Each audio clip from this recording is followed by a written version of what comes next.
തദ്ദേശ തെരഞ്ഞെടുപ്പ് പ്രഖ്യാപിച്ചതോടെ രാഷ്ട്രീയ നിരീക്ഷകരുടെ ആദ്യ വിലയിരുത്തലനുസരിച്ച് UDFന്റെ പ്രത്യേകിച്ച് കോൺഗ്രസിന്റെ വലിയ മുന്നേറ്റമാണ് വിലയിരുത്തപ്പെടുന്നത്. അത് ഫലത്തിൽ കാണുമോ എന്നതിനപ്പുറം തുടക്കത്തിൽ പന്ത് UDFന്റെ കോർട്ടിലാണെന്നതാണ് വിലയിരുത്തൽ. അതായത് UDFന് പറയാൻ നൂറുകണക്കിന് വിഷയങ്ങളാണ് ഉള്ളത്. പ്രാദേശിക വിഷയങ്ങൾക്കപ്പുറം സംസ്ഥാന സർക്കാരിനെതിരായ ഭരണവിരുദ്ധ വികാരം ആളിക്കത്തിക്കാൻ ഒരുങ്ങുകയാണ് UDF. ജനകീയ കോടതിയിൽ സർക്കാരിനെ വിചാരണ ചെയ്യുമെന്ന പ്രതിപക്ഷ നേതാവ് VD സതീശൻ പറഞ്ഞതും അതുതന്നെയാണ്. ശബരിമല സ്വർണ്ണക്കൊള്ള കേരളത്തിലാകമാനം ഒരു കൊടുങ്കാറ്റ് പോലെ പ്രതിഫലിക്കുമെന്ന് KC വേണുഗോപാൽ വ്യക്തമാക്കിയപ്പോൾ വർഗീയ ശക്തികളുമായി ഒരു ധാരണയുണ്ടാകില്ലെന്ന് KPCC അധ്യക്ഷൻ സണ്ണി ജോസഫും വ്യക്തമാക്കിയിരുന്നു. അങ്ങനെ പൂർണ്ണമായും പ്രതീക്ഷയാണ് കോൺഗ്രസ് നേതൃത്വത്തിന്. ഒരു വെടിക്ക് രണ്ടു പക്ഷികൾ എന്നതാണ് UDFന്റെ നീക്കം. അതായത് തെരഞ്ഞെടുപ്പ് തദ്ദേശ സ്ഥാപനങ്ങളിലേക്കാണെങ്കിലും പ്രചാരണ വിഷയങ്ങൾ മുഴുവനും പുറത്തിറക്കുന്നത് നിയമസഭാ തിരഞ്ഞെടുപ്പിനുള്ള ഒരു പടയൊരുക്കമായിട്ടാണ് എന്ന് ഉറപ്പായി കഴിഞ്ഞു. പ്രാദേശിക തലത്തിൽ പ്രകടന പത്രികകൾ ഉണ്ടാകുമെങ്കിലും UDFന്റെ വോട്ടുപിടുത്തം പിണറായി സർക്കാരിനെ പ്രതിക്കൂട്ടിൽ നിർത്തി തന്നെയാണ്.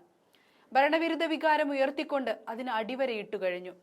രണ്ടാം പിണറായി സർക്കാർ വന്നതു മുതലുള്ള സ്വർണ്ണക്കൊള്ള മുതൽ ഡോളർ കടത്ത് വരെയും ലാവലിൻ മുതൽ ലൈഫ് മിഷൻ വരെയും പറഞ്ഞാൽ തീരാത്ത കാര്യങ്ങളുണ്ടെങ്കിലും തൊട്ടടുത്ത് വന്ന് നിൽക്കുന്ന PM ശ്രീയും ആരോഗ്യ മേഖലയിലെ തകർച്ചയുമെല്ലാം പിണറായിയുടെ ആപ്പീസ് പൂട്ടിക്കാനുണ്ടെങ്കിലും പ്രചാരണ വിഷയങ്ങളുടെ മുൻസീറ്റിൽ ശബരിമല സ്വർണ്ണക്കൊള്ള തന്നെയാണ് പ്രതിപക്ഷം പ്രതിഷ്ഠിക്കുന്നത്.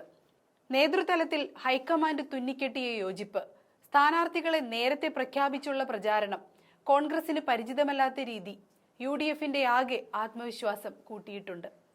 ഉപതെരഞ്ഞെടുപ്പിൽ പയറ്റി വിജയിച്ച ടീം UDF മന്ത്രം തന്നെയാണ് തദ്ദേശത്തിനും പ്രതിപക്ഷത്തിന്റെ പ്രധാന തന്ത്രം.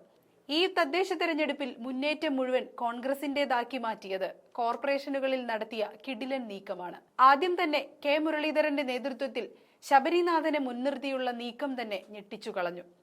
അത് കഴിഞ്ഞ് കൊല്ലത്തും പിന്നീട് കണ്ണൂരിൽ സുധാകരനും കോഴിക്കോട് രമേശ് ചെന്നിത്തലയും കൊച്ചിയിൽ VD സതീശനും തകർത്താടിയപ്പോൾ LDFന്റെ പൊടിയില്ലാതായി.